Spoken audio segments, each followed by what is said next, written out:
Japanese interest in the Philippines was apparent long before war erupted in the Pacific world. Thousands of Japanese had settled in the Philippines and had managed to make a fair living in the island. The bond between the two Oriental peoples was stronger than most Westerners realized in the years which preceded the war. Relations between the Japanese and Filipinos were, for the most part, friendly. In many It all began during the 19th to 20th century under Imperial Japan, where there was a mass phenomenon of migration to the Philippines and Americas. The Philippines, in particular, had been categorized as Nanyo or South Seas, referring to the countries to the south of Japan. Essentially, the Nanyo had attracted migrants from Japan that were either laborers or investors. A Japanese traveler, Takatsugoro, described in his book Travels in the Philippines that the Philippines was rich in natural resources and can be a potential market for Japanese industrial products. Hence, by the 1920s, there was a vast growing number of Japanese immigrants and expanding Japanese investments and businesses in the Philippines. While the term Nanyo eventually became obscured by the 1930s, the Nanshinron Doctrine advocates wrote about the importance of the Philippines as the cradle of Japan's southward expansion to other locations in the south, therefore attracting more Japanese immigrants and eventually soldiers upon the invasion of some countries, such as the Philippines. Many of these immigrants settled in countries such as the Philippines to find economic opportunities, and therefore a trend of interracial marriage had taken hold.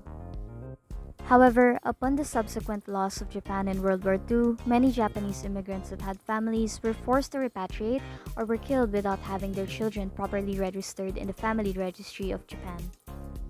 Today, we can trace Nikkei-Jins in several locations, primarily in Brazil, United States, China, Canada, Peru, and the Philippines, with around 2.6 to 3 million in total as of 2022.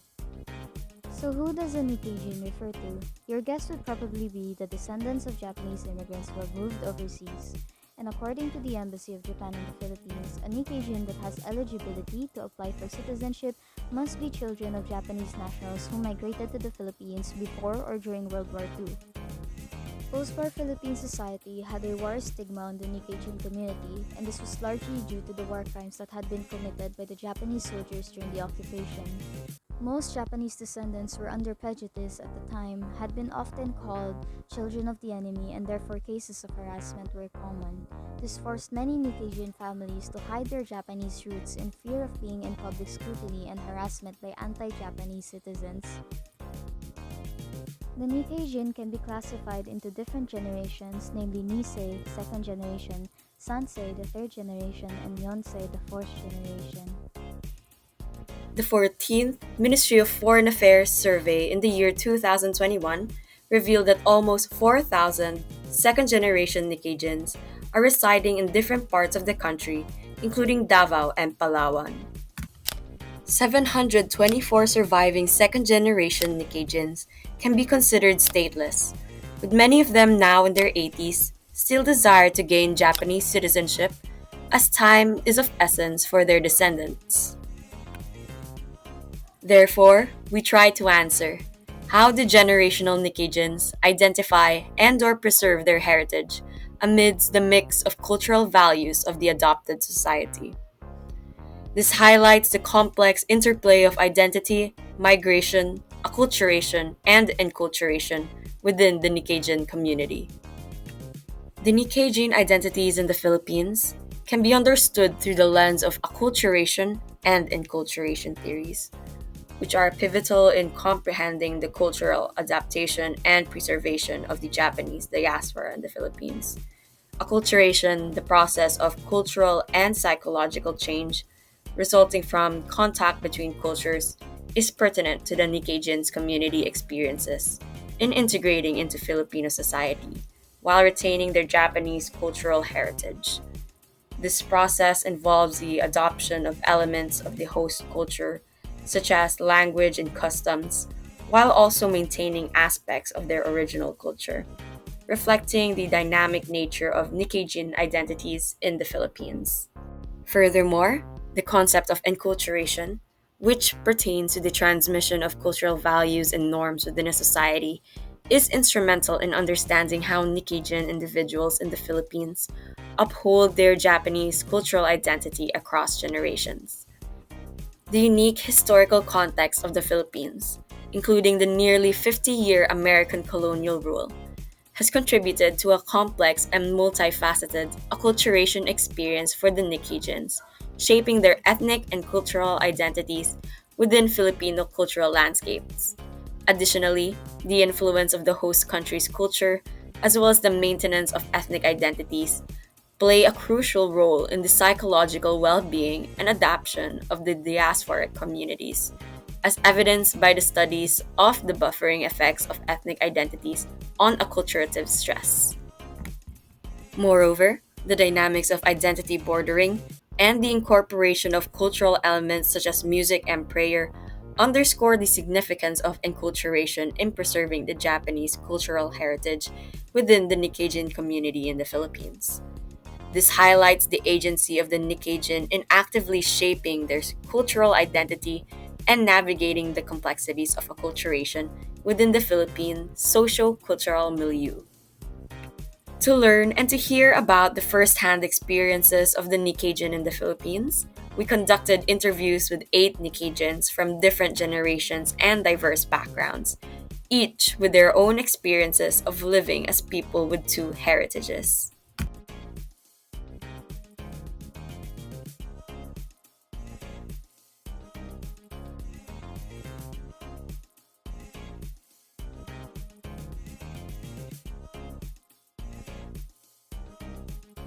So I grew up na gusto ko anime kasi nga unang-una alam ko may Japanese blood ako at the same time yung mga culture nila parang tina-try ko i-practice, mga pagkain, paborito ko yung mga Japanese food kasi nga knowing na may Japanese blood ako gano'n. Nagkaroon lang ng parang ano siya, parang nagkaroon lang siya ng parang makatotohanan talaga nung nagsimula na yung Nikkei Jinkai, yung kagaya yung kay Ma'am Hiruta, yun, nabigyan University during that. So talagang in terms of my name, I was really bullied, particularly if there are Philippine history lessons. I was really bullied kasi sinasabi sa akin na, I'm sure you know Philippine history of the Philippines, na sinakot ng Japanese yung Philippines for almost 2 years din nata. So, ayun, syempre, lalo na yung the term comfort women, ay, ganun pala yung mga kalahi mo, no, mga rapist, ganyan. So, I've heard, I actually received that kind of comments back then. Pero of course, I have to understand on myself din na that's already happened in the past. I cannot do anything about it. But of course, sa akin, masakit. Kasi, even though it was quite a joke, let's say, parang joke lang na sinabi, mahirap siyang, hindi naman mahirap tanggapin, pero kumbaga, masakit din sa kalooban mo na part of your identity, did something like that to the people or to the country that whom you've loved already. So, ayun, bullying, in terms of the problems in the society, and also with, of course, in terms of documents. I really had, that's the time when I just got my birth certificate at the age of 21. So, 27 na ako ngayon. So, 6 years pa lang yung nakakaano na I've got that one. So, ganun pala dapat ang proseso is that if ever, may multicultural marriage, kailangan pala ipapasa yung birth certificate sa embassy. Experience in Japan elementary because I also experienced bullying because my Japanese classmate is first time to see a Filipino and Japanese. So that time I was 10 years old. I have no idea with their languages.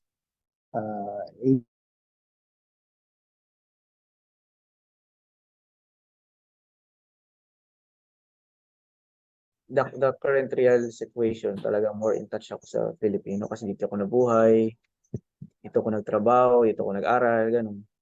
Then I also love Japan. Marang nasa inside ko yun, yung Japanese culture and Philippine cultures. And actually my works, yun napapakinabangan ko yung naging ability ko bilang Japanese culture and Filipino culture here in the Philippines. So, ginagamit yun sa trabaho. Filipino side, yes. Filipino side because back then I was raised in I was raised with my grandparents and my mom, so I'm pretty exposed with Filipino culture rather than Japanese culture because my dad arrived late in the like in here. So like every December, I can only meet him at December, or I can only call him sometimes. That's why there's not really a deeper connection with Japanese other than my school or institution. Actually 50-50 po. Since it is also like my thing na gusto ko rin maka-learn ng language nila for me to be able to communicate with my other family dun sa Japan. I don't set aside yung pagka-Filipino side ko po. It's just like 50-50 lang talaga since we also practice the Japanese culture at home and the Filipino culture at home at the same time. Ngayon, lately, I'm more on the Japanese side. Yeah. But in the past, I'm more on the Philippine side. Kasi syempre, nakatira ako sa relatives ng mom ko.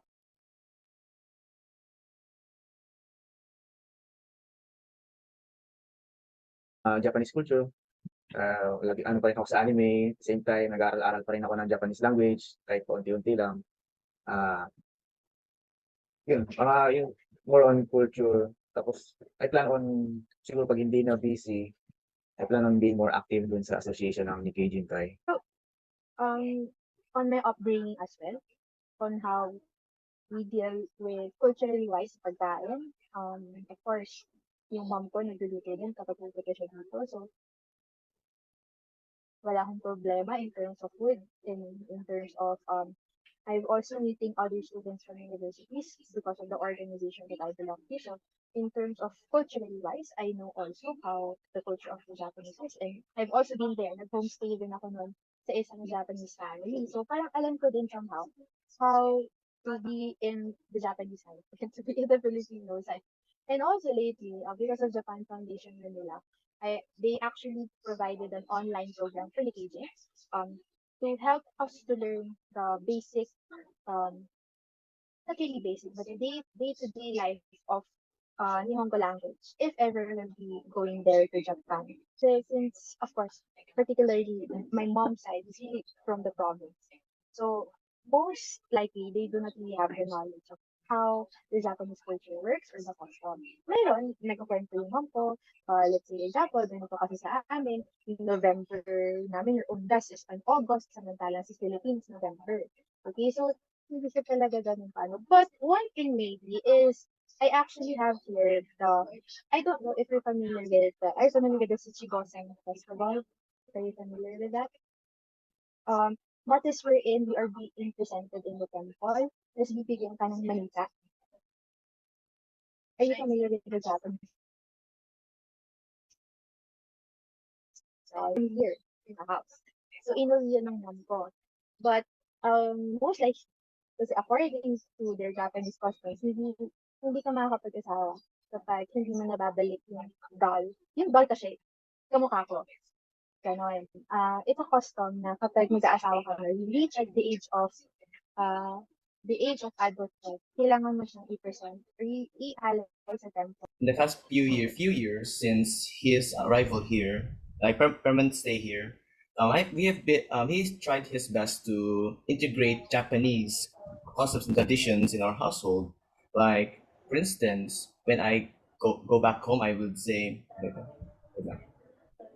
"Oh, tadaima," meaning I'm back, and he would say, "Okairi," welcome back, and stuff. And I also practice some Japanese because I am a student of Philippine Nikkei-Jin International School, so I have to study because it's one of our core subjects, and I also need to study it for my future plans and for the GLPT. Yes po, aside sa school, it is also being practiced in our house.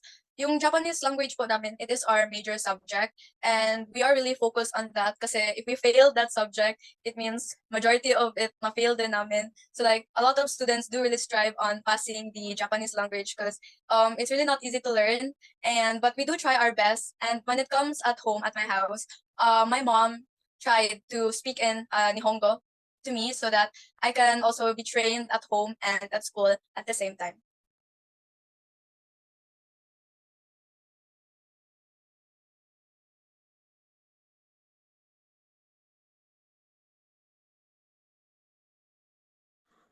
At our school, every year we have this thing called RP Japan or Philippine Japan Festival, and that is celebrated every October or November. And 3 days po yun siya sinaselebrate namin sa school.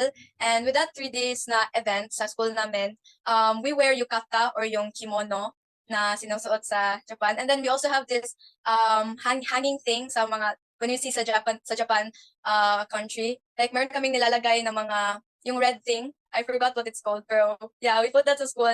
And then also, aside the yukata, yung kimono, we also have this thing called oisa, and the senior high students and the again, yung senior high students, college students from Nikkei, nagme-merge po yan sila to do the oisa. And yung oisa thing, it's like celebrating the gods sa Japan. And we do it during RP Japan. And then also, for the second day to the last day, we practice the chopsticks. And we also practice yung mga proper Japanese prayer, ganun po, since there are a lot of Nikkei-Jins na yung religion nila is Buddhism. And aside from Catholic, we also practice yung Buddhism na religion sa school namin in order to respect.